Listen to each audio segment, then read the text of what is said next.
अस्सलाम वालेकुम। हाँ जी बच्चों, कैसे हैं आप लोग। अच्छा जी बच्चों, चैप्टर नंबर 12 हम कर रहे हैं, उसकी रिव्यू एक्सरसाइज रहती है, वो आज इंशाल्लाह करेंगे। और रिव्यू ऑलवेज़ इम्पॉर्टेंट होती है क्योंकि इसमें एमसीक्यूज़ होते हैं, शॉर्ट क्वेश्चंस होते हैं, तो पेपर के पॉइंट ऑफ व्यू से ये रिव्यू एक्सरसाइज बहुत अहम होती है। इसको ज़रूर समझना है और करना है। सो देखें, पहले तो ये एमसीक्यूज़ लिखे हुए आपके सामने हैं। इसमें देखें, पहला एमसीक्यू ये है, which data takes only some specific values. कौन सा जो डाटा है वो सिर्फ चंद अहम वैल्यूज़ को लेता है, सम स्पेसिफिक वैल्यूज़। असल में ये होता है कि ये सारी की सारी वैल्यूज़ नहीं लेता। जैसे हम अपना वज़न करते हैं ना, वेट करते हैं, मास कैलकुलेट करते हैं, तो वो अशारिये में भी आंसर आ जाता है, ठीक है ना। 12.4 भी आ सकता है, 15.7 भी आ सकता है, तो पॉइंट में चीज़ें आ सकती हैं। लेकिन बाज़ चीज़ें ऐसी होती हैं, जैसे घर के अफराद हैं, ठीक है, कुर्सियों के नंबर है कि कुर्सियाँ कितनी हैं, मेज़ कितने हैं, बेड कितने हैं, तो ये सारी चीज़ें अशारिये में नहीं जा सकती। तो ये फिर हम कहते हैं कि ये चंद वैल्यूज़ को वो लेता है, सम स्पेसिफिक वैल्यूज़, ठीक है। तो फिर ये जो डाटा होता है इसको हम कहते हैं डिस्क्रीट डाटा। और जो सारी वैल्यूज़ ले लेता है ये कॉन्टीन्यूस डाटा होता है, कॉन्टीन्यूस, जारी, मुसलसल, जो हर वैल्यूज़ को लेता है। तो ये याद रखना है, कॉन्टीन्यूस कौन सा है, जो तमाम वैल्यूज़ को लेता है, एवरी पॉसिबल वैल्यू। और डिस्क्रीट कौन सा होता है, जो चंद वैल्यूज़ को लेता है। तो ये आपने याद रखना है। तो ये डिस्क्रीट हम इसको कहेंगे। नंबर 2 कहता है, the number of times a value occur. एक वैल्यू जितनी दफ़ा वो आ जाए उसको हम क्या कहते हैं, ये हमने पढ़ा था, वो फ्रीक्वेंसी होती है। याद है आपको, ग्रुप्स बनाए थे हमने, तो ग्रुप्स के सामने जो है वो कुछ नंबर लिखे होते हैं जिसको हम फ्रीक्वेंसी कहते थे। तो उसका मतलब क्या होता था कि इस ग्रुप में इतनी तादाद है वैल्यूज़ की। मसलन 5 अगर फ्रीक्वेंसी है तो उसका मतलब क्या होता है कि 5 वैल्यूज़ उस ग्रुप के अंदर मौजूद है, द नंबर ऑफ वैल्यूज़, ठीक है। तो यही वो बात कर रहा है, the number of times of value of occur. एक वैल्यू जो है वो कितनी दफ़ा आ रही है, वो उसको हम उसकी फ्रीक्वेंसी कहते हैं। आगे नंबर 3 में है, mid point is also known as. Mid point, जो ग्रुप्स बनाए होते हैं, तो ग्रुप की जो दरमियानी रकम होती है, 1 से लेके 5 तक एक ग्रुप है, तो 1 और 5 को आप प्लस करते हैं, 2 पे डिवाइड करते हैं, तो वो 3 वैल्यू आती है, तो वो मिड वैल्यू होती है। तो मिड वैल्यू जो है उसको हम क्लास मार्क भी कहते हैं। क्लास का एक सिंगल निशान, क्लास मार्क, कि पूरी क्लास की नुमाइंदगी एक नंबर से हो रही होती है, तो उसको हम क्लास मार्क कहते हैं। और वो कैसे निकलता है, मिड पॉइंट से निकलता है। दोनों रकमों को प्लस करके, लोअर लिमिट अपर लिमिट को प्लस करें, 2 पे डिवाइड करें, तो वो मिड पॉइंट या क्लास मार्क जो है वो बनता है। आगे नंबर 4 है, frequency polygon is also drawn constructed by using histogram. यह हमने कई दफ़ा सवाल पढ़ा है कि जब आप हिस्टोग्राम की बिल्डिंग्स बनाते हैं तो उन बिल्डिंग के दरमियान में पॉइंट ले लें, एक नुक्ता ले लें और एक और बिल्डिंग का दरमियानी नुक्ता ले लें, उन नुक्तों को आप मिला लेते हैं, पॉइंट्स को मिलाते हैं, तो वो उससे क्या बन जाता है, फ्रीक्वेंसी पॉलीगॉन बन जाती है। तो हिस्टोग्राम बनी हो तो वहाँ से आप फ्रीक्वेंसी पॉलीगॉन बना सकते हैं। अभी इसके इस एक्सरसाइज में हमने ये काम करना भी है, तो ठीक है, हिस्टोग्राम की मदद से हम फ्रीक्वेंसी पॉलीगॉन बना लेते हैं। आगे कहता है, the difference between the greatest value and the smallest value. बड़ा सिंपल सा रूल है, सिंपल सी चीज़ है कि जो डाटा दिया हुआ है उस डाटा की सबसे बड़ी वैल्यू लें, सबसे छोटी वैल्यू लें, दोनों को माइनस कराएं। तो माइनस कराते हैं तो उसको, चीज़ को क्या कहते हैं, वो रेंज होती है कि भाई कहाँ तक चीज़ें फैली हुई हैं, तो इसको रेंज कहा जाता है। तो ये रेंज की डेफिनेशन जो है ये बनती है। नंबर 6 में है, the measure of central tendency. दरमियानी जो टेंडेंसी होती है, दरमियान वाली जो रकम होती है, जब उसको मेजर करते हैं, is use to find out. क्या करते हैं, क्या फाइंड करते हैं इसमें, the dash of a data set. अब डाटा सेट का क्या, मिडल वैल्यू, दरमियानी वैल्यू, क्योंकि इसमें एवरेज होती है, तो middle are the central value. तो ये इसका आंसर सी वाला होना चाहिए। अब जो 7 वाला क्वेश्चन है, if the mean of 5, 7, 8, 9 and x, ये 5 नंबर्स हैं, 4 नंबर ये हैं, 5वां नंबर x है। कहता है इन सब को प्लस करें और 5 पे डिवाइड करें तो मीन उसका 7.5 बनता है। ये मीन का आंसर है 7.5। So what will be the value of x। अब x की वैल्यू क्या होगी। अब ये जो सवाल लिख के करने वाला है, तो ये मैंने यहाँ देखें लिख के किया हुआ है, ये ज़रा आप एक दफ़ा देख लें। ये देखें, तो हमें क्या करना है, सबको प्लस करना है और 5 पे डिवाइड करना है। तो वो क्या बनता है, उससे मीन बनता है। तो मीन की वैल्यू उसने दी हुई है 7.5। तो ऐसे एक इक्वेशन बन जाएगी। अब 5 को इधर ले आए, 5 इससे मल्टीप्लाई होगा और ये ऊपर ऐड हो जाएंगे, ऐड होके 29, बाकी सारा वैसे ही लिखें। और अगले स्टेप में 5 को उधर ले जाएं, 5 से इसे मल्टीप्लाई, क्योंकि इधर डिवाइड कर रहा है 5, इधर जाके मल्टीप्लाई होगा, ज़रब होगा, मल्टीप्लाई कर लें तो ये नंबर आ जाएगा। ठीक है ना, कैलकुलेटर में करना है आपने, ये आ गया। अब 29 इधर प्लस हो रहा है, उसको उठा के उस तरफ ले जाएं तो माइनस होगा, तो माइनस होके देखें 8.5। तो हमारा आंसर जो है वो क्या होगा, 8.5। ये वाला देखें, ये हम आंसर दे देंगे उसको। आगे 8 वाले में find the mod of the given data. ये डाटा दिया हुआ है तो इसका मॉड लेना है। तो मॉड की सिंपल डेफिनेशन होती है कि वो रकम जो सबसे ज़्यादा दफ़ा आए, कम से कम एक से ज़्यादा दफ़ा तो आए ना। अगर हर रकम एक एक दफ़ा है तो फिर मॉड तो कोई नहीं होगा, एक से कम ज़्यादा होनी चाहिए। अब यहाँ पे कोई भी रकम, कोई भी अमाउंट जो है वो एक से ज़्यादा दफ़ा नहीं आ रही, तो फिर इसका आंसर यही होगा कि इसमें कोई मॉड नहीं है, नो मॉड। और IX वाला, in a data the value यानी कि observations which appears or occur most often. जब डाटा दिया होता है सारा के सारा, उसमें वो वैल्यू जो सबसे ज़्यादा दफ़ा आती है, सबसे ज़्यादा दफ़ा आती है, तो उसको हम क्या कहते हैं, मॉड कहते हैं। ये मॉड की डेफिनेशन है, जो सबसे ज़्यादा दफ़ा आए वो मॉड होता है। ये मॉड में हम हर दफ़ा करते हैं। और लास्ट वाला कहता है find the median of this data. ये डाटा दिया हुआ, इसका मीडियन निकालें। अब मीडियन ऐसे ज़ुबानी तो नहीं निकलता। मीडियन के लिए सबसे पहला काम क्या था, आपने अरेंजमेंट करनी होती है, छोटी से बड़ी की तरफ या बड़ी से छोटी की तरफ अरेंज करके फिर उस पर फार्मूला लगाते हैं। तो वो मैंने देखें यहाँ अगेन, क्योंकि वही बात कि ये लिख के करने वाला काम है। सो ये देखें, ये डाटा सारा लिखा हुआ, उसको पहले हमने अरेंज करना है, छोटी से बड़ी की तरफ किया है, 110, 120, 122, ये प्रॉपर अरेंजमेंट आ गई। अब इसको गिन लें कि कितने हैं, ये 1 2 3 4 5 6 7 7 वैल्यूज़ हैं। तो इसका मतलब आप ये फार्मूला मीडियन का लगाएंगे, n+1/2 ऑब्जर्वेशन या वैल्यू कुछ भी कह लें। n की जगह 7 लगाएं, क्योंकि 7 रकमें हैं, तो 7 + 1 जो है वो 8 होता है। 8 को 2 पे डिवाइड करें 4, तो ये 4th ऑब्जर्वेशन है। तो चौथी वैल्यू या ऑब्जर्वेशन 1 2 3 4, ये देखें 124। तो इसका आंसर होना चाहिए 124। तो ये आंसर हमने यहाँ पे लिखा होगा। ये देखें यहाँ पे ये आ गया। ठीक है जी, ये हमारे MCQs हो गए। अब ये 4 उसने डेफिनेशनें पूछी हुई हैं। ये फ्रीक्वेंसी डिस्ट्रीब्यूशन है, मीन, मीडियन, हिस्टोग्राम। तो ये डेफिनेशनें पीछे भी बनी हुई हैं, खुद भी ढूंढ लें, वरना मैंने लिखी हुई हैं। एक दफ़ा मैं आपको दिखा देता हूँ और फिर बाकी सवाल हल करते हैं। सो देखें, इसमें उसने डेफिनेशन पूछी हुई थी। क्वेश्चन नंबर 2 में पहले कहता है फ्रीक्वेंसी डिस्ट्रीब्यूशन बताएं।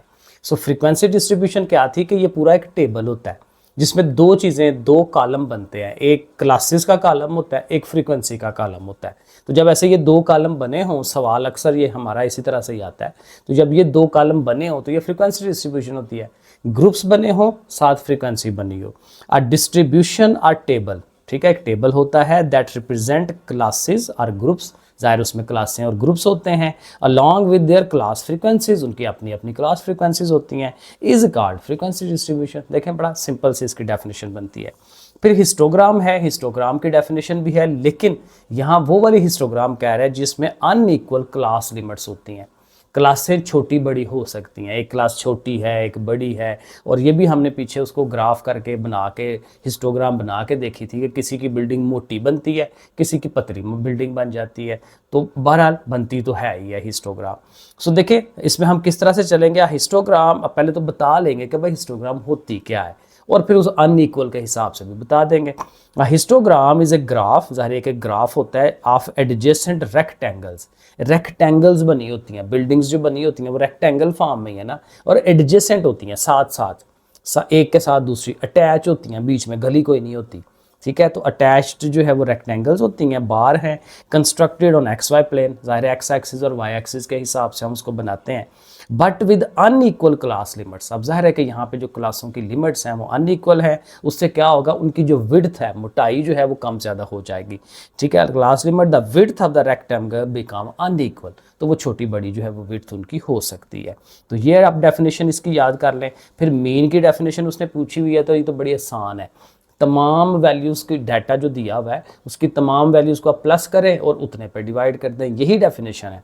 सो देखिए, मीन इज ऑब्टेन्ड, मीन हासिल होता है बाय डिवाइडिंग द सम, कि सम को डिवाइड करें, जमा को डिवाइड करें, किसको, सम ऑफ द वैल्यूज़, जो वैल्यूज़ हों उन सब के सम को। उन सबको डिवाइड करवाएं किससे, नंबर ऑफ वैल्यूज़ की जो वैल्यूज़ हैं कितनी, वही formula x bar is equal to sum x over n, और it is the average of all the values, ज़ाहिर है कि ये एवरेज होती है। आगे ये मीडियन की डेफिनेशन है, median is the middle most value, ज़ाहिर है जब हम उसको अरेंज कर लेते हैं डाटा को तो उसके जो बिल्कुल दरमियान की रकम होती है उसे हम मीडियन कहते हैं। तो median is the middle most value in an arranged data set, ज़ाहिर है ये भी हमने बताना है कि डाटा सेट जो है वो अरेंज होना चाहिए। सो ये 4 डेफिनेशनें हमारी हो गई। अब क्वेश्चन नंबर 3 में क्या करना है, अब क्वेश्चन नंबर 3 में उसने बेसिकली ना अनग्रुप्ड डाटा दिया हुआ है और कहता है उससे फ्रीक्वेंसी डिस्ट्रीब्यूशन बनाएं। ठीक है, इस तरह का सवाल बहुत कम आता है पेपर में, लेकिन चूंकि ये सवाल है तो हम इसको करेंगे। अब इसमें उसने कहा भाई जी 40 स्टूडेंट्स हैं, उनका आपको डाटा, ये बुक में मैं अभी दिखा देता हूँ आपको, वो सारा डाटा पड़ा हुआ है, आप भी बुक पास रख लिया करें। Make a frequency distribution, frequency distribution का टेबल जो है वो बनाना है, यानी उसमें ग्रुप्स बनाने हैं, फ्रीक्वेंसीज बनानी है, टैली निशान वगैरह लगाने हैं। ठीक है, टेकिंग क्लास साइज जो है वो 10 का होना चाहिए, 10 का साइज़। जब एक क्लास बनाए तो उसमें गैप कितना हो, 10 का गैप हो, और फिर उसकी हिस्टोग्राम भी बनाए, फिर फ्रीक्वेंसी पॉलीगॉन भी बनाए। अब ये देखें डाटा जो है मेरे पास वो मैं आपको दिखा देता हूँ। अब देखें ये डाटा आपके सामने आ रहा है, ठीक है जी। अब देखें स्टार्ट जब आपने सवाल करना है तो उसमें सबसे पहला काम क्या होना चाहिए कि आपके पास ये जो डाटा दिया हुआ है ना, इसमें से ढूंढें कि सबसे छोटी रकम कौन सी है।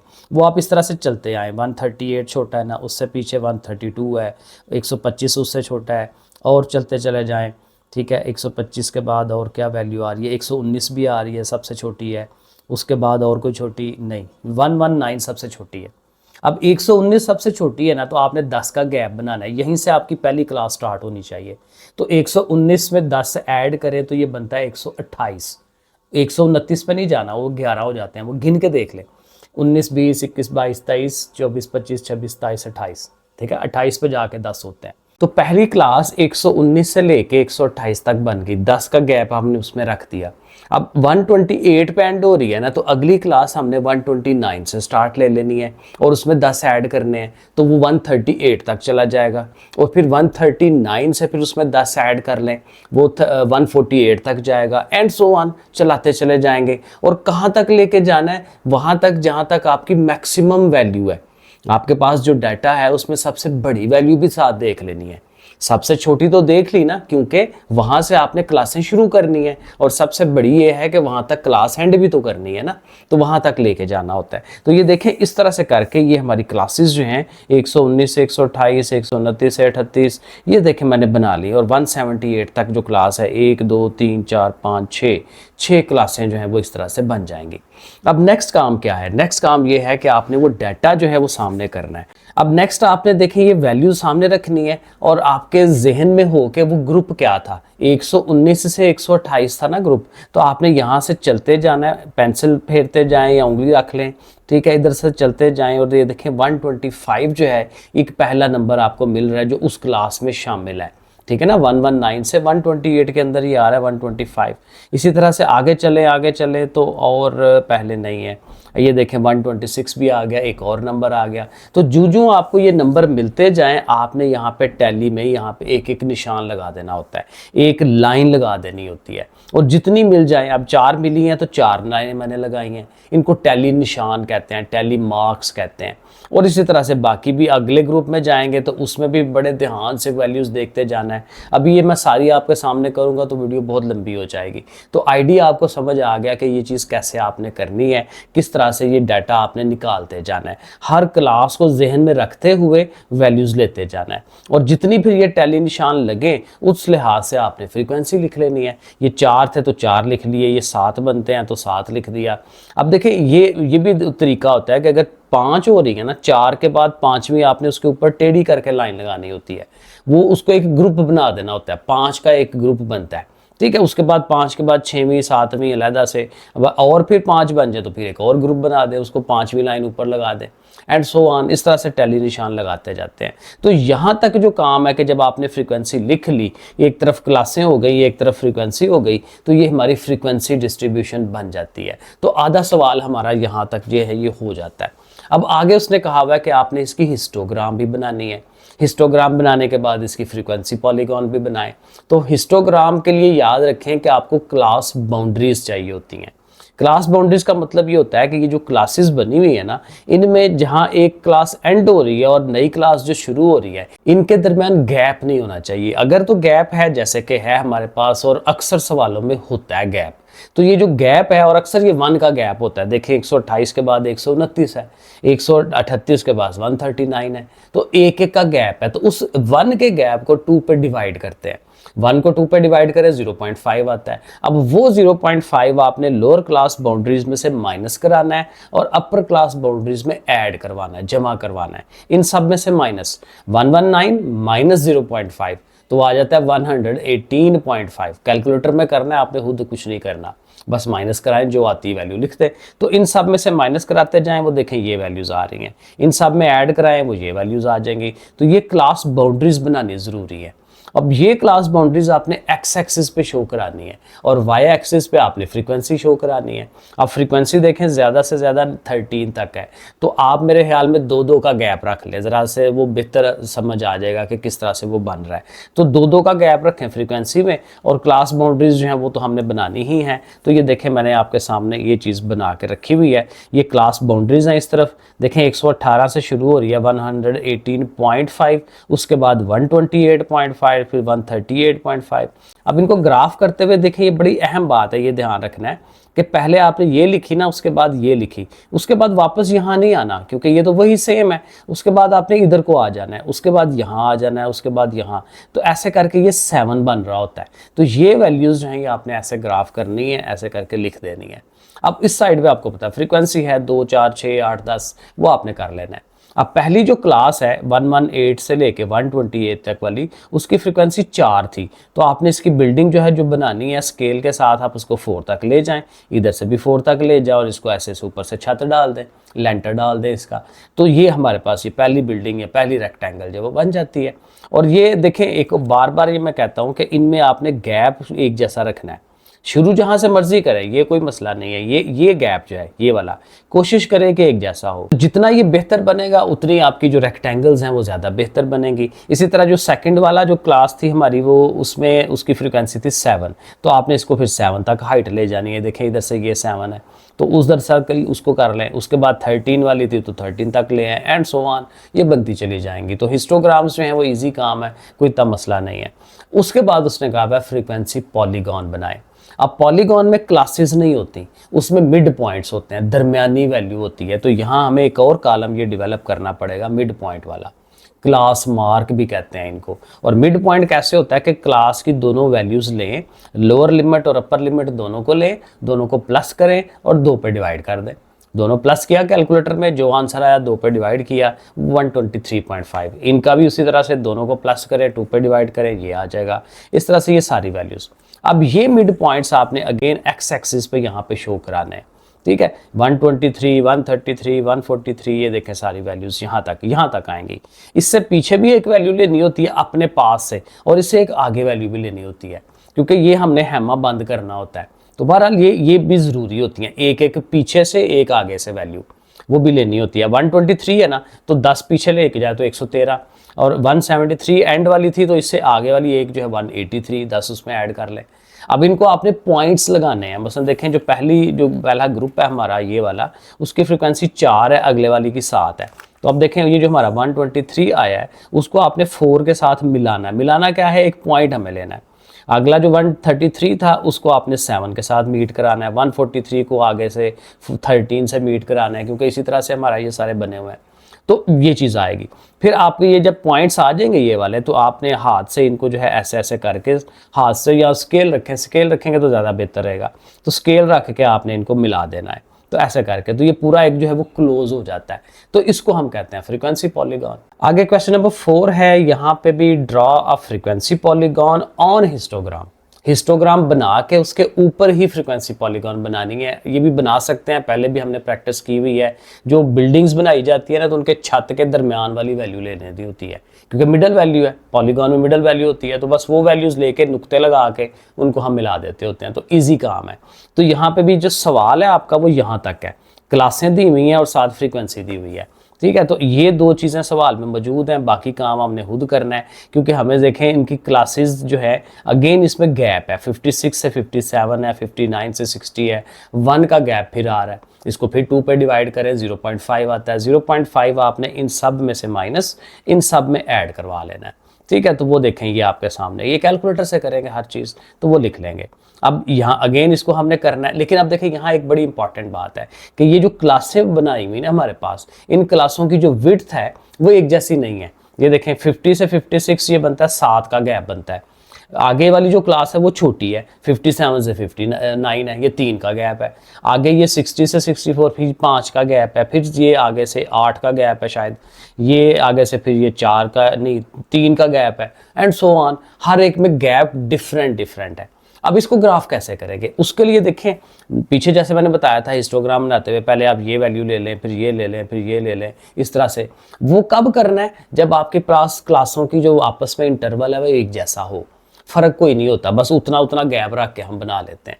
यहाँ ये नहीं करना, यहाँ आपने बस स्टार्टिंग वैल्यू लेनी है 49.5, वो स्टार्टिंग वैल्यू। अब जरा गौर करिएगा, ये देखें ये जो पहला मैंने पॉइंट लिया यहाँ पे, ठीक है, वो मैंने लिया 49.5, ठीक हो गया। अब उससे आगे जो मैंने पॉइंट्स लेने हैं, अब जाहिर है यहाँ तो मैं यही करता हूँ ना कि एक जैसा डिस्टेंस रख के उसको लेके जाऊँ, तो फिर मैं जहन में रख लूंगा कि मुझे कितना गैप रखना है। 49 से मैं शुरू कर रहा हूं तो मैं 4 का गैप रख लूं या 5 का रख लूं, जो मेरे लिए आसानी हो, एक जैसा होना चाहिए। मैंने यहाँ 4 का रखा है। 49 में 4 जमा करें तो 53 बनता है, फिर 53 में 4 ऐड करें 57 बनता है, फिर 61 है, 65 है। तो उस लिहाज से देखें ये पहले लाइन, फिर ये, फिर ये, फिर ये, इस तरह से ये लाइनें मैंने लगाई हैं। ये 4 का गैप रखा है, पहले ये लगा लें। अब उसके बाद देखें कि आपकी पहली क्लास क्या थी। पहली क्लास है 49 से 56.5। अब यहां से आपने 56 पे जाना है। अब जरा गौर करिएगा, ये है 53, ये वाला पॉइंट। अब आगे वाला है 57, तो 56 कहां पे होगा? 53 से आगे चलेंगे तो 54 आएगा, 55 आएगा, 56 आएगा, उसके बाद 57 आना है। तो तकरीबन यहाँ पे अब ये अंदाजन है, तो ये यहाँ पे करके मुझे लग रहा है कि 56 जो है इधर होना है। तो मैं स्केल रख के उसको फिर ऊपर की तरफ ले जाऊंगा, इधर से भी स्केल रखूंगा और उसको बिल्डिंग बना दूंगा। अब यहाँ मैंने फ्रीक्वेंसी नहीं बताई। फ्रीक्वेंसीज अगर आप गौर करें तो हमारी फ्रीक्वेंसीज जो है वो हाईएस्ट जा रही है 40 तक। तो 40 तक जा रही है, तो मैं कोशिश करूंगा सारी कवर हो। तो 5 का गैप मैंने रखा है, 5, 10, 15, 20, 25, 30, इस तरह से। अब पहली फ्रीक्वेंसी हमारी 25 थी, ठीक है, तो पहली बिल्डिंग की जो हाइट है देखें 25 तक जो है हम उसको ले जाके बंद कर देंगे, लेंटर डाल देंगे। अब सेकंड वाली गौर करिएगा। अब सेकंड वाली जो हमारी है वो 56.5 से स्टार्ट लेके 59.5 पे जा रही है। अब ये देखें ये वाली जो लाइन लगाई थी ये हमने 56 की लगा ली थी ना।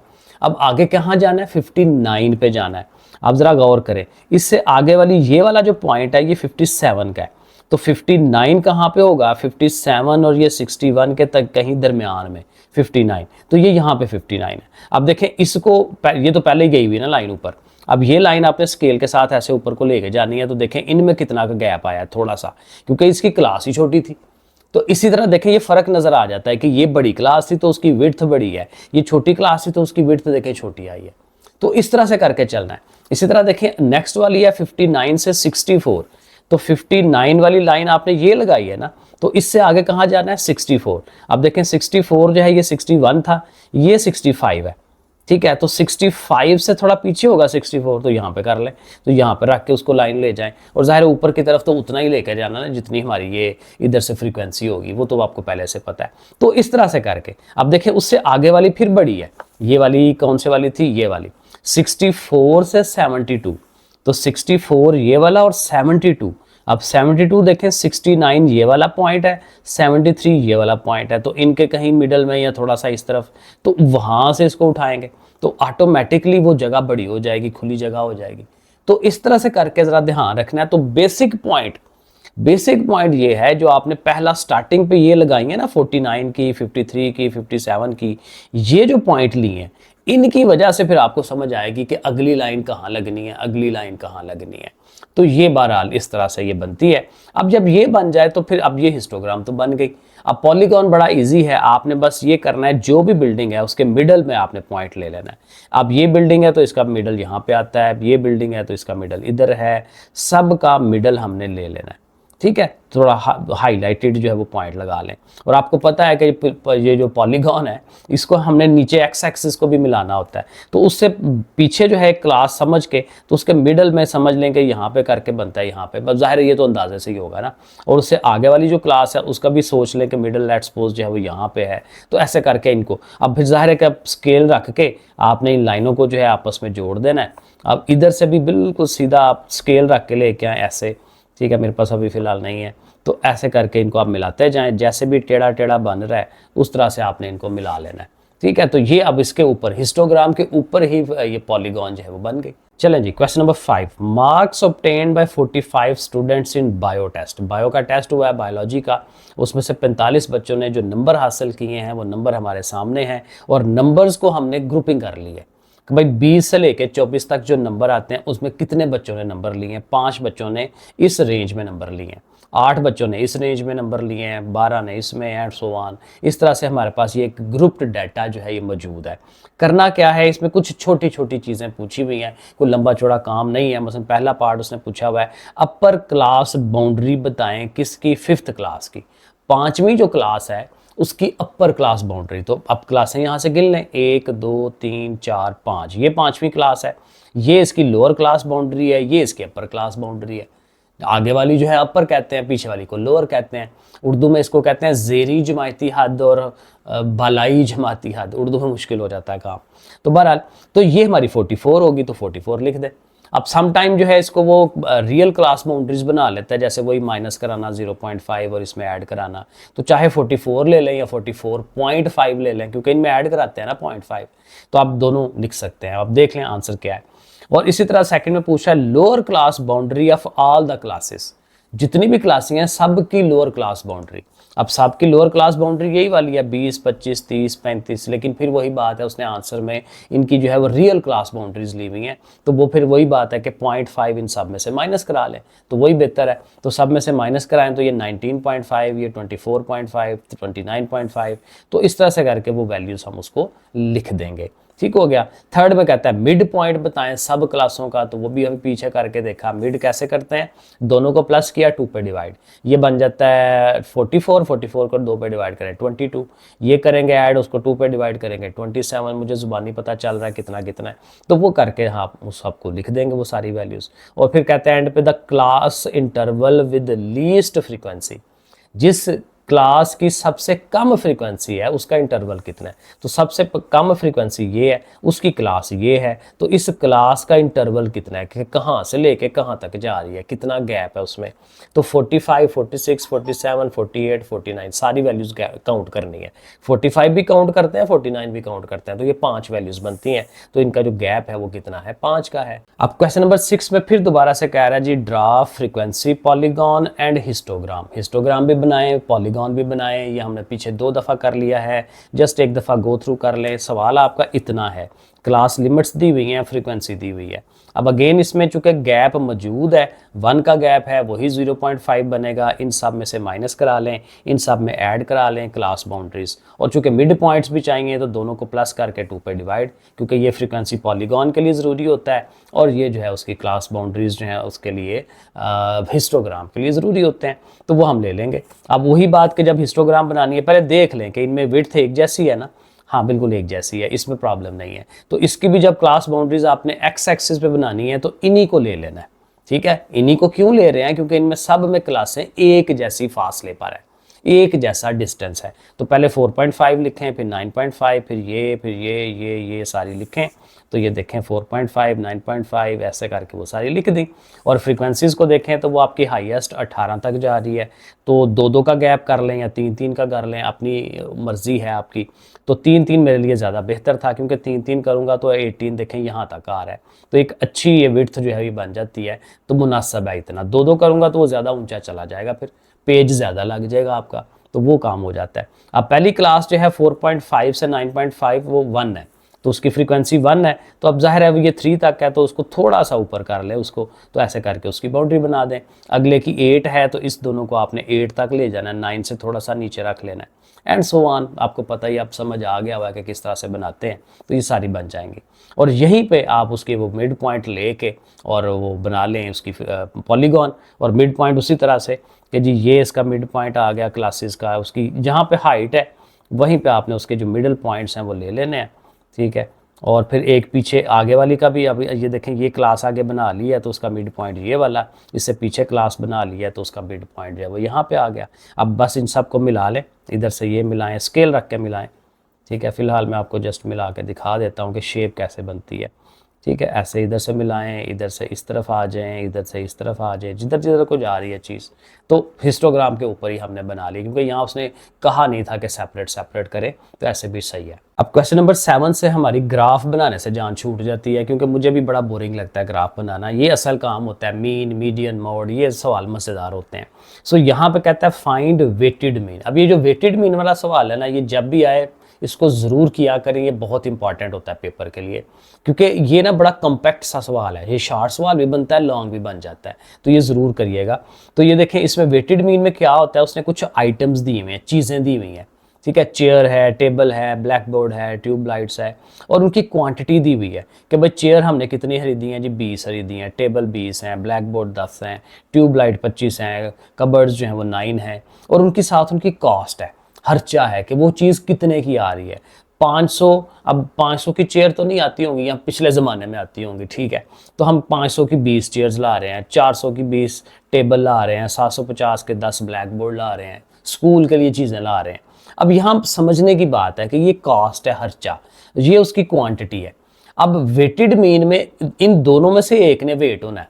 अब वो हमें नहीं उसने बताया कौन सा वेट है, लेकिन साथ ये ज़रूर बता सकता है। अब ये वैसे यहाँ पे भी उसने बस कह दिया वेटेड मीन निकालें, तो खुद अपनी अकल इस्तेमाल कर लेनी है कि इनमें से किस चीज़ का मीन हमें निकालना चाहिए। अक्सर क्या होता है, प्राइस का मीन निकालते हैं कि एवरेज प्राइस कितनी आई है, क्योंकि एवरेज क्वांटिटी वो लॉजिक नहीं बनती। भाई एवरेज क्वांटिटी कितनी है, भाई क्वांटिटी से हमें क्या फ़ायदा, हमें तो पैसों से मतलब होना चाहिए कि पैसे हमारे कितने लगे हैं, आइंदा कितने लगेंगे, एंड सो ऑन। इस तरह से किसी को आगे से बताना है भाई ये खर्चा आया है, तो खर्चा जो है ना ये इंपॉर्टेंट चीज़ है। खर्चे को आपने एक्स कह लेना है, ठीक है, ये वेरिएबल जिसके हम मीन निकालने लगे हैं। और ये जो क्वांटिटी होती है ना, ये अक्सर या हमेशा कह लो कि ये वेट ही बनती है, अनलेस के वो सवाल में खुद कह दे कि वेटेड क्वांटिटी निकाल लें, वरना नॉर्मली हम ये कॉस्ट की वेट ही निकालते हैं। तो कॉस्ट को आपने एक्स कह लेना है, क्वांटिटी को डब्ल्यू कह लेना है, बस ये ध्यान रख लेना है।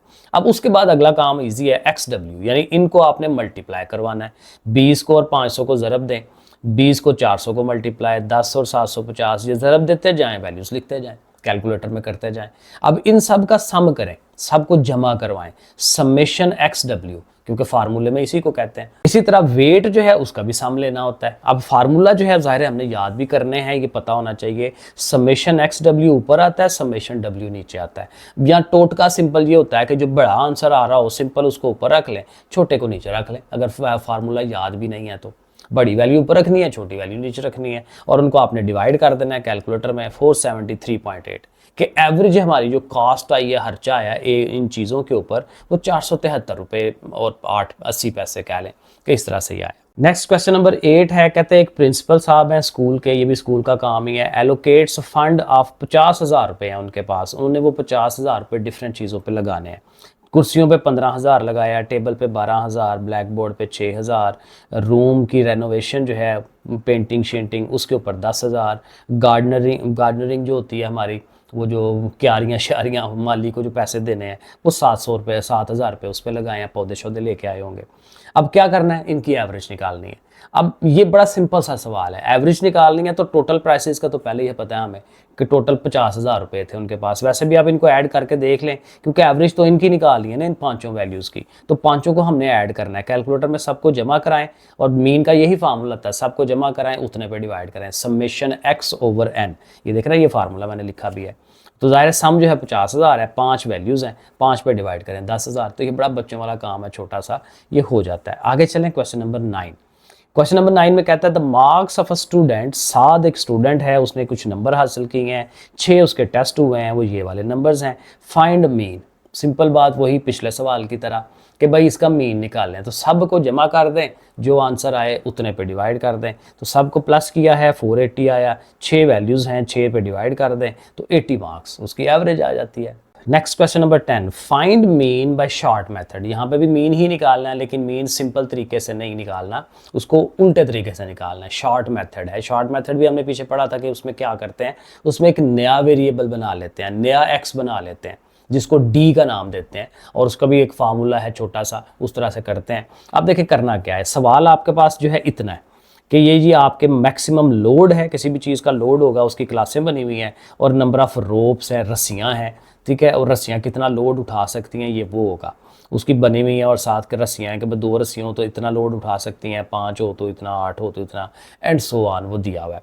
अब हमें चूंकि मीन निकालना है, तो मीन निकालते हुए सबसे पहला काम एक्स होना चाहिए, क्योंकि एक्स का ही तो सम लेते हैं, समेशन एक्स ओवर एन, जब अनग्रुप डाटा हो। जब ग्रुप डाटा हो तो उसी एक्स को फ्रीक्वेंसी से मल्टीप्लाई करवाते हैं, तो एक्स का होना जरूरी है। और एक्स क्या होता है, मिड पॉइंट, क्योंकि यहाँ क्लासें हैं, एक्चुअल वैल्यूज नहीं है, तो हमने क्या करना होता है, मिड वैल्यू कैसे लेते हैं, पहले पीछे बता चुका हूँ, दोनों उनको ऐड कराएं और 2 पे डिवाइड करें, ऐड कराएं 2 पे डिवाइड, वो ये आता जाएगा एक्स की वैल्यूज, ठीक है। अब इस एक्स को, अब अगर वो शॉर्ट मेथड ना कहता, हमने डायरेक्टली इस एक्स को और एफ को मल्टीप्लाई कर लेना था और आंसर की तरफ चल पड़ना था। लेकिन यहाँ जो कि शॉर्ट मेथड है, तो इस एक्स से एक नया वेरिएबल बनाया जाता है डी। अब वो डी कैसे बनता है, डी का ये फार्मूला है, D is equal to X minus A over H. X क्या है, जो अभी हमने वैल्यूज निकाली, एक्स की मिड पॉइंट्स जो निकाले, उसमें से ए को माइनस कराते हैं। अब ए क्या है, ए कोई भी रैंडम नंबर होता है, हमने खुद से लेना होता है, सवाल में उसने नहीं दिया, बस दे दी तो अच्छी बात है। अब यहाँ पे हम कोई एक्स की वैल्यू ले लेंगे, 95 को ले लें, 100 को ले लें, कोई एक वैल्यू, इसको आपने ए कंसिडर कर लेना है। मैंने इसको लिया ए 105 को, ठीक है, खुद से ले लें, आप किसी भी और भी नंबर को ले लें, आंसर सेम आएगा हमेशा, ठीक है। और दूसरा जो उसके नीचे एच है, एच का मतलब होता है क्लास का इंटरवल। क्लास का इंटरवल सबका एक जैसा है, वो आप काउंट करके देख लें, ये 5-5 का बनता है, 93 से 97 तक काउंट करें, 5 का गैप बनता है। तो h क्या होगा, 5, यानी a की जगह 105 लिख लें, h की जगह पे 5 लिख लें। अब क्या करना है, x की तमाम वैल्यूज को इनमें से माइनस करके 5 पे डिवाइड। अब देखें पहली वैल्यू क्या है, 95 यहाँ रखें, 95 में से 105 निकालें, कैलकुलेटर पे करें, ये बनता है 10, माइनस का 10, उसको 5 पे डिवाइड करें, 5 2 बार 10, -2 आ जाएगा। सो देखें डी की वैल्यू -2। इसी तरह अब आगे 100 है ना, आपने 100 यहाँ लिखना है, 100 में से 105 माइनस करना है, -5 आएगा, उसको 5 पे डिवाइड करें, -1, तो देखें उसकी वैल्यू -1, आगे 0 आनी है, फिर 1 आनी है, 2 आनी है, 3 आनी है। तो ये सारी वैल्यूज़ किस में से माइनस हो रही हैं, 105 में से, और जो आंसर आए उसको 5 पे डिवाइड कर दें, तो इस तरह से हमारा ये डी आ जाएगा। अब x को छोड़ देना, भूल जाना है। अब ये समझे ये नया वेरिएबल डी है, अब इस d को आपने फ्रीक्वेंसी से मल्टीप्लाई करवाना है। तो देखें ये d है, ये फ्रीक्वेंसी है, तो 2 2s are 4, 1 5s are 5, 0 8s are 0, 1 12s are 12 and so on. तो ये जो एफ डी आएगा इनको ऐड कर लेना है। अब ऐड कराते हुए ये माइनस किया ना, इधर से शुरू हो जाए, 6 + 12 + 12 -5 -4, तो ये 21 आ जाता है, समेशन एफ डी। और जो फ्रीक्वेंसी है उसका भी सम लेना होता है, इन सबको ऐड करें 35। अब ये दोनों वैल्यूज अपने फार्मूले में लेके चलेंगे। अब मीन निकालते हुए ये फार्मूला है, a plus summation F D, ये एफ डी है, summation F D over summation F into H, ये याद करना है, ये शॉर्ट वाला फार्मूला है। अब इसमें वैल्यूज लगाएं, a हमने जो सपोज किया हुआ था 105 वो लिखें, समेशन एफ डी जो 21 आया वो लिख दें, समेशन एफ जो फ्रीक्वेंसी का आया वो 35, और h हमने कैलकुलेट किया हुआ था 5, वो अब यहाँ लगा दें। अब हल कैसे करना है, 21 को 5 से मल्टीप्लाई कर लें, जो आंसर आए उसको 35 पे डिवाइड करें, डिवाइड बाद में कर लें, पहले मल्टीप्लाई कर लें ऊपर, फिर डिवाइड कराएं, तो वो 3 आ जाएगा, तो 3 उसमें ऐड एंड पे करना है, तो 108। तो ऐसे करके ये आंसर बनेगा। Question number 11, Usman rolled a fair dice 8 time. Usman ने एक डाइस को, एक लूडो के दाने को 8 दफ़ा फेंका, each time their sum was. अब ये ना अजीब सा उसने सवाल लिखा हुआ है, उसकी समझ कोई नहीं आ रही, वो कहना क्या चाह रहा है। कहता है हर दफ़ा जो सम है उनका जमा करके जो आंसर आता है वो ये है। अब किसको जमा करके, अब पहला आंसर 8 आ रहा है, अब 8 दफ़ा वो डाइस फेंक रहा है, तो 8 दफ़ा फेंकने से उसका सम 8 आए, मतलब क्या होगा, सब में 1 1 आए, क्योंकि 0 तो आ नहीं सकता ना, 1 होता है, 2 होता है, 3 होता है। अब हर में एक आ रहा है, तो फिर 8, लेकिन 5 कैसे बनेगा। तो अजीब सी वो बात कर रहा है। लेकिन बहरहाल आपने क्या करना है, सिंपल काम ये है, छोड़ दे वो बात क्या कर रहा है, आप उसकी जस्ट वैल्यूज़ लें, 8 5 6 6 9 4 3 11 जो भी है वैल्यूज़ लेनी है हमें। Find median and mod, simple, जो भी वैल्यूज़ हैं उनका हमने मीडियन और मॉड लेना है, सिंपल काम है। तो मीडियन के लिए क्या करते हैं, सबसे पहले डाटा अरेंज होता है, छोटी से बड़ी की तरफ कर लें, बड़ी से छोटी की तरफ कर लें। तो आप सबसे पहले डाटा अरेंज करेंगे, 3 4 5 6 2 दफ़ा आ रहा है, 8 9 11। अब ये गिनने कितनी है, 1 2 3 4 5 6 7 8, 8 वैल्यूज़ हों तो मीडियन के लिए ये वाला फार्मूला लगाते हैं 1/2 n/2th वैल्यू n+2/2th वैल्यू। क्योंकि असल में जो 8 होती है ना, तो फिर वो 8 में जो मिडल वाली 2 होती हैं उनको लेके चलते हैं। अगर 9 हो 11 हो यानी ऑड नंबर हो, ठीक है, तो फिर बड़ा इजी होता है, फिर वो 4 इधर बीच में से एक उठा लेते हैं। तो वो इस सिंपल काम होता है, उसके लिए फिर फार्मूला लगाते हैं n+1/2, बड़ा सिंपल है। लेकिन इसमें फिर ये इस तरह करना पड़ता है। तो n क्या है, 8। आपने क्या करना है, n की जगह 8 लगाना है, इधर भी n की जगह 8 लगाना है। 8 2 पे डिवाइड करें तो 4 आ जाता है, ये 10 हो के 2 पे डिवाइड होगा 5। तो fourth observation, fifth observation, fourth value and fifth value ऐसे कह लें। अब यहाँ से देख लें, 1 2 3 4 5, ये चौथी है, ये पाँचवीं, दोनों 6 6 हैं, तो दोनों की जगह 6 6 लगाएं, दोनों को प्लस करें 12, 12 को 2 पे डिवाइड करें 6, तो मीडियन हमारा 6 आ जाता है। तो मीडियन इस तरह से करेंगे। मॉड के लिए तो बड़ा सिंपल है कि आप देख लें कौन सी वैल्यू सबसे ज़्यादा दफ़ा आ रही है, तो बाकी सारी वैल्यूज़ एक एक दफ़ा है, सिर्फ 6 जो है वो 2 दफ़ा है, तो ये 6 ही हमारा मॉड होगा। मीडियन भी वही आ गया, मॉड भी वही आ गया, तो ये आंसर हो गया। और ये हमारा लास्ट वाला क्वेश्चन है, यहाँ उसने कुछ भी नहीं था कहा हुआ कि क्या फाइंड करना है, सिर्फ डाटा दे दिया हुआ है, बुक में गलती है। लेकिन पीछे मैंने आंसर देखा तो वहाँ से समझ आ गई कि इसमें मीन भी निकालना है, मीडियन भी निकालना है, मॉड भी निकालना है। तो सारी तीनों की उसने प्रैक्टिस करवाई है हमारी। तो सवाल अगेन हमारा यहाँ तक है, वेजेस हैं, तनख्वाहें हैं, और साथ एम्प्लॉइज़ हैं कि कितने एम्प्लॉइज़ हैं जिनको 600 से लेकर 700 तक तनख्वाह मिल रही है, 700 से 800 तक कितने लोगों को मिल रही है, एंड सो ऑन। तो ये डाटा है। अब सबसे पहले मीन निकालना है। अभी हमने पीछे देखा था कि उसके लिए x चाहिए, और x के लिए वही कि दोनों को प्लस करें, 2 पे डिवाइड करें, मिड वैल्यूज़ वो ले लें। और फिर जाहिर है अगला स्टेप क्या होता है कि x को और f को, क्योंकि अब ये शॉर्ट मेथड तो है नहीं है, सीधा सीधा काम है कि जो फ्रीक्वेंसी और x आया है इनको मल्टीप्लाई करते जाएं, इन दोनों को सामने आमने सामने मल्टीप्लाई। तो मल्टीप्लाई करके जो वैल्यूज़ आए उन सब का जो है वो सम ले लें, फ्रीक्वेंसी का सम ले लें। अब मीन का फार्मूला वही है, समेशन fx/समेशन f। ये फार्मूले थोड़े याद करने हैं आपने। अब वैल्यूज़ लगा लें, 43 150 ऊपर आएगा, बड़ी वैल्यू ऊपर, छोटी नीचे, डिवाइड करें, मीन आ जाता है। बड़ा सिंपल सा काम है। अब मीडियन के लिए अभी हमने इस एक्सरसाइज में सवाल नहीं किया, अब ज़रा एक दफ़ा रिवाइज़ कर लेते हैं उसको, पिछली एक्सरसाइज में किया था। मीडियन के लिए ये फार्मूला है L+H/F n/2 - c, ये फार्मूला याद करना है। अब इसमें सबसे पहले आपने n/2 देखना होता है। n होता है टोटल वैल्यूज़ कितनी है। टोटल वैल्यू आप जब फ्रीक्वेंसी का सम करते हैं पता चल जाता है, 47 को अब ये सेपरेट अलहदा लिख लें क्योंकि बड़ा ज़रूरी है। 47 को 2 पे डिवाइड करें 23.5। अब इसको रखें साइड पे ज़रा, ये भी ज़रूरत पड़ेगी इसकी। अब आपने क्या करना है, अब आप जब ये डाटा की तरफ आते हैं तो आपको एक चीज़ एक्स्ट्रा चाहिए होती है, कम्युलेटिव फ्रीक्वेंसी। जब आपने मीडियन निकालना है तो मीडियन के लिए आपको क्या चाहिए, कम्युलेटिव फ्रीक्वेंसी। बाकी डाटा वहीं मौजूद रहे, कोई मसला नहीं है, लेकिन ये ज़रूरी है। अब कम्युलेटिव फ्रीक्वेंसी जो है ये क्या करती है कि ये जो फ्रीक्वेंसी है इनको लिखते हैं, पहली 3 है उसको ऐसे ही लिखें। अब अगली देखें, यहाँ कुछ लिखना है तो उसके लिए क्या करेंगे, इन दोनों को ऐड करके यहाँ लिखेंगे। यहाँ कुछ लिखना है तो इन तीनों को ऐड करके उसके सामने यहाँ लिखेंगे। इधर लिखना है तो ये चारों को ऐड करके लिखना है, और इधर लिखना है तो फिर ये सारी ऐड होकर देखें 47 वही आ जाता है। तो ये हमारी होती है कम्युलेटिव फ्रीक्वेंसी। अब ये जो मैंने n/2 बनवाया 23.5, इसको देखेंगे वो कहाँ आता है। ये 23 है ना, तो 23 देखें, ये तो सिर्फ 3 वैल्यूज़ हैं, ये 8 हैं, ये 15 है, तो ये यहाँ 36 वैल्यूज़ हैं। हमारी वैल्यू क्या थी, 23 इसमें कवर होती है, इसमें तो कवर ही नहीं होती, ये तो 15 तक रह रहा है। हमें 23 तक जाना है, 15 तक नहीं जाना। तो 23 तक जाने के लिए फिर यहाँ हमें आना पड़ेगा। अब जब यहाँ आएंगे ना तो इस पूरे को आपने सिलेक्ट कर लेना होता है, ऐसे ये पूरा सिलेक्ट हो जाता है, क्योंकि यहाँ से फिर हमें वैल्यूज़ उठानी होती हैं। तो आप भी निशान लगा लें, कोई मसला नहीं है, ठीक है। अब यहाँ पे आएँ, L क्या है, लोअर क्लास बाउंड्री। तो ये जो क्लास बाउंड्री है ये लोअर वाली 900, इसको यूज़ करेंगे। और ये 900 क्यों यूज़ हो रहा है, क्योंकि देखें यही बाउंड्रीज क्लासेस यूज़ हो रही हैं, क्योंकि इनमें गैप कोई नहीं है। 900 के बाद 900 से स्टार्ट हो रहा है, तो ये अच्छी बात है कि हमें एक नया कॉलम नहीं बनाना पड़ा, क्योंकि फिर वही बात थी कि 0.5 माइनस कराएं, 0.5 ऐड कराएं, तो वो सारा काम हमें करना पड़ जाता है। तो यहाँ नहीं करना पड़ा, लेकिन अगर गैप हो तो वो भी बनानी पड़ती है, फिर वहाँ से लोअर क्लास बाउंड्री लेते हैं। तो ये 900 लेंगे L की जगह पे। H का मतलब क्या था, क्लास इंटरवल। तो आप देखें 900 से 1000 ये जा रहा है, ये 100 का गैप है सबका, तो H हमारा 100 होगा। देखें L की जगह 900 लगाया है, H की जगह 100। और F क्या है, फ्रीक्वेंसी, उसी की जिसको हमने सिलेक्ट किया है। फ्रीक्वेंसी का ये कॉलम है ना, तो उसमें 21 ये वाली जिसको सिलेक्ट किया हुआ ये 21 आपने यूज़ करनी है इसकी जगह, एफ की जगह पे। n/2 हमने अभी ये बनाया हुआ 23.5 वो लिखेंगे। और c का मतलब होता है इससे पीछे वाली कम्युलेटिव 15 को हमने यहाँ यूज़ कर लेना है। अब बस वैल्यूज़ आ गई सारी, इनको आप हल करें, पहले माइनस करा लें, माइनस करा के इसको इससे ज़रब दें, फिर 21 पे डिवाइड करें, जो आए उसमें 900 आपने जमा करा लेना है।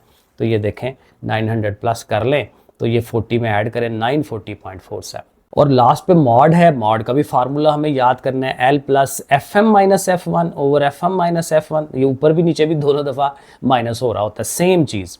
और नीचे फिर एक दफ़ा FM माइनस F2 भी है और इंटू H है। अब इसमें ये जो F है ना बेसिकली फ्रीक्वेंसी है, और M का मतलब होता है मैक्सिमम, सबसे बड़ी फ्रीक्वेंसी कौन सी है। F1 होती है उससे पीछे वाली, F2 होती है उससे आगे वाली। जो सबसे बड़ी फ्रीक्वेंसी है वो क्या है, FM। उससे पीछे वाली क्या है, F1। उससे आगे वाली क्या है, F2। वो आपने लेना है। और जो L है वो L FM की ही फाइंड आउट करते हैं कि जिस ग्रुप में फ्रीक्वेंसी सबसे ज़्यादा उसकी जो लोअर क्लास बाउंड्री है वो यूज़ कर लें। और H वही है क्लास इंटरवल, वो 100 आपने यूज़ करना है। अब देखें FM ढूंढेंगे यहाँ पे, FM क्या है, सबसे बड़ी फ्रीक्वेंसी देखें, तो सबसे बड़ी फ्रीक्वेंसी देखें ये 21 आ रही है, तो ये FM होगा, 7F1 होना है, ये 11F2 होना है, ठीक है। और FM की ही जो लोअर क्लास बाउंड्री है 900, इसको हम यूज़ करेंगे। तो ये सारी चीज़ें जो हैं हम उसमें लिखेंगे, और ये देखें ये आपके सामने है, ये इनको हमने लिखा हुआ है। और फिर अब ज़ाहिर है इनको हल करना शुरू कर दें, पहले माइनस करा लें, ठीक है। 14 आया, इसको माइनस कराएं 14, इसको माइनस कराएं 10, लेकिन नीचे प्लस हो रहा है, ये याद रखें। ऊपर ये जो माइनस करके आएगा 100 से उसने मल्टीप्लाई होना है, तो ज़रब देंगे 1400, नीचे ऐड कर लें 24, फिर इसको डिवाइड कर लें, स्टेप बाय स्टेप लेके चलें, और फिर इनको आपने एंड पे ऐड कर लेना है। तो ये हमारे पास मॉड जो है वो भी आ जाएगा, ठीक है जी। लें जी, एक्सरसाइज डन होगी। ओके फिर बच्चों, अल्लाह हाफिज़।